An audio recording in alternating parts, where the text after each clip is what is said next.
Part of me wanted to open this episode by asking how many times Magnum has broken the law. How many times he stole, hacked, picked up evidence, something. Welcome to the heart of the stories we tell.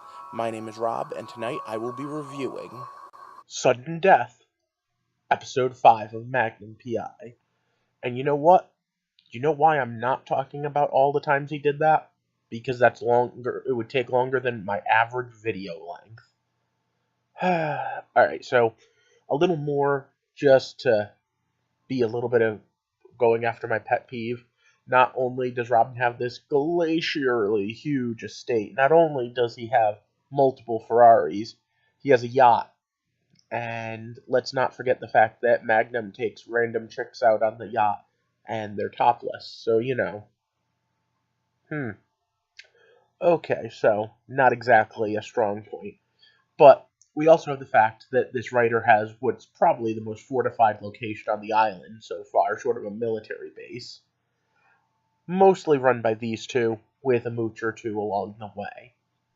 The series itself is still going strong and is still pretty good.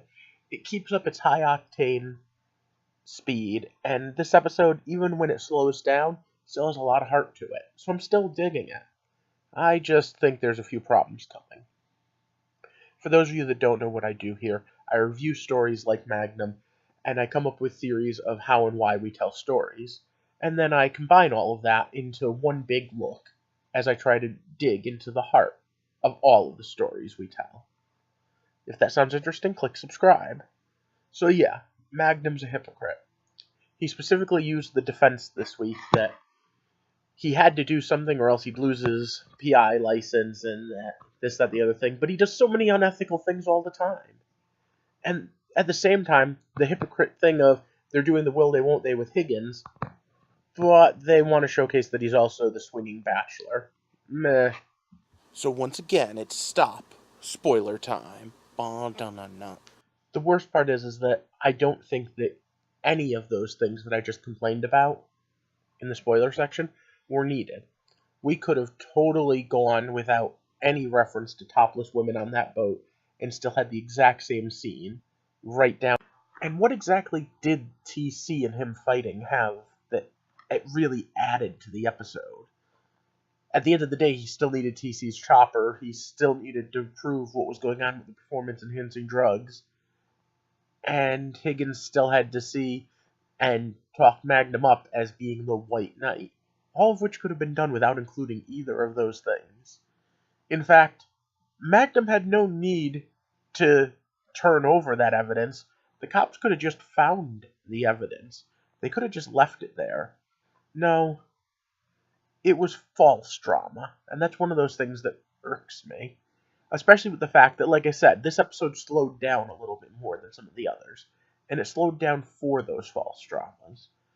I'm already starting to get a little annoyed with the whole the police always have the wrong guy and the police are never on Magnum's side type of thing. But then again, those are classic tropes. Those are the way they go with this. Now, that's not to say I didn't enjoy the episode. I really enjoyed like I said, the talking up, the idea that Magnum is the White Knight. By the way, nice little joke about the pilot episode. Remember? White Knight, you charioteer waits. But at the same time, I also liked the fact that the friends do come together whenever they need each other. I like Rick talking about the fact that, hey, if you two split up, it's like a divorce. Because, yeah, when friends fight, that happens. And I think that there was a lot of great scenes, especially Higgins telling someone to sod off. I just think that they kind of missed the beat a little on this one. What did you think? Was this episode as good as the others? Did you like it? And how do you feel about them just casually throwing in topless women as an afterthought? Let me know in the comments. And then we've reached that point where I need to ask you to like and share. If you haven't already, click the subscribe button. And of course, let me shout out a big thank you to all my Patreon. They do make the channel a little better. But at the same time, so do you. Just leave a comment. Let me know what you're thinking. Let me know if there's something I missed. If there's a clue or a plot line.